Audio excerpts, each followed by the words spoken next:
حضرت بابا فرید الدین گنج شکر رحمۃ اللہ علیہ کی بڑی شہرت تھی کہ آپ محتاجوں کے لیے دعا کرتے تو اللہ ان کی محتاجگی دور کر دے، بیمار شفا یاب ہوتے، پریشان حال لوگوں کو آسودگی حاصل ہو جاتی۔ ایک دن ایک غریب بوڑھی آپ کی خدمت میں حاضر ہوئی، رو رو کر عرض کرنے لگی، حضرت میں بیوہ ہوں، میری 3 جوان بیٹیاں ہیں، آپ دعا فرما دیں ان کی شادی کا بندوبست ہو جائے۔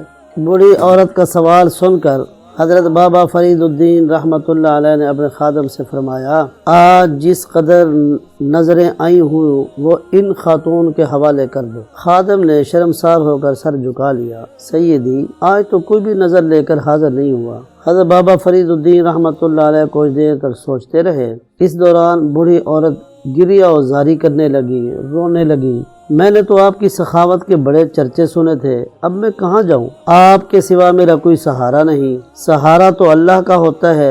حضرت بابا فرید رحمۃ اللہ علیہ نے عورت کو سمجھاتے ہوئے فرمایا، اس فقیر کو بھی اسی کا سہارا ہے کہ سہارا تو اللہ کا ہوتا ہے، مجھے بھی اسی اللہ کا سہارا ہے۔ عورت اپنی ضرورتوں کی اسیر تھی، اس لیے حضرت بابا فرید رحمۃ اللہ علیہ کی مجبوریوں کو نہ سمجھ سکی اور ایک ہی ضد کرتی رہی کہ اس کی بیٹیوں کی شادی کا انتظام کیا جائے۔ آخر بابا فرید رحمۃ اللہ علیہ نے مجبور ہو کر فرمایا، بی بی مٹی کا ایک ڈھیلا اٹھا لاؤ۔ عورت نے حیران ہو کر کہ یہ بابا کیا کہہ رہا ہے، حضرت بابا فرید کی طرف دیکھا اور نہ چاہتے ہوئے خانقاہ سے باہر جا کر مٹی کا ڈھیلا اٹھا لائی۔ حضرت بابا فرید الدین رحمۃ اللہ علیہ نے با آواز بلند 3 مرتبہ سورۃ اخلاص پڑھی، قل هو اللہ احد اللہ الصمد، اور مٹی کے ڈھیلے پر دم کر دیا۔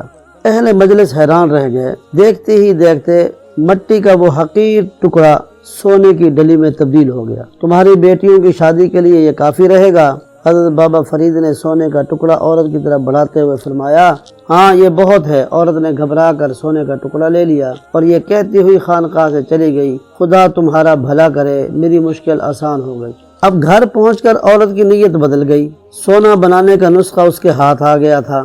حریص عورت نے غسل کیا، صاف کپڑے پہنے، خوشبو لگائی، پھر بڑے بڑے پتھر سامنے رکھ کر سورۃ اخلاص کا ورد کرنے لگی۔ حضرت بابا فرید رحمۃ اللہ علیہ نے سورۃ اخلاص صرف 3 مرتبہ پڑھی تھی، مگر اس عورت نے اپنے عمل میں شدت پیدا کرنے کے لیے 300 بار پڑھی، پتھروں پر دم کر دیا۔ عورت کا خیال تھا کہ یہ سارے پتھر آن کی آن میں سونے کا ڈھیر بن جائیں گے، مگر بار بار دم کرنے کے باوجود پتھروں میں کوئی تبدیلی نہیں آئی۔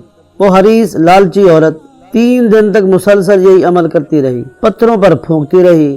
پھر جب وہ پتھر سونے میں تبدیل نہ ہو سکے تو مجبوراً حضرت بابا فرید کی خدمت میں حاضر ہو کر عرض کرنے لگی، آپ نے غسل کیا اور نہ خوشبو لگائی، بس 3 بار سورۃ اخلاص پڑھی، مٹی سونا بن گئی۔ میں نے پورے گھر کو خوشبوؤں سے مہکا دیا، کلام الہی کا ورد کرتے کرتے اپنی زبان گھس ڈالی، مگر پتھر پتھر ہی رہے، آخر کیوں؟ بوڑھی عورت کی بات سن کر حضرت بابا فرید مسکرا دیے، اللہ نے تمہاری بیٹیوں کی شادی کا بندوبست کر دیا، اس کا شکر ادا کرو اور اپنے ذہن کو دوسرے معاملات میں نہ الجھاؤ۔ نادان عورت پر بابا فرید کی اس نصیحت کا ذرا بھی اثر نہیں ہوا، وہ ایک ہی ضد کرتی رہی، آخر میرے عمل میں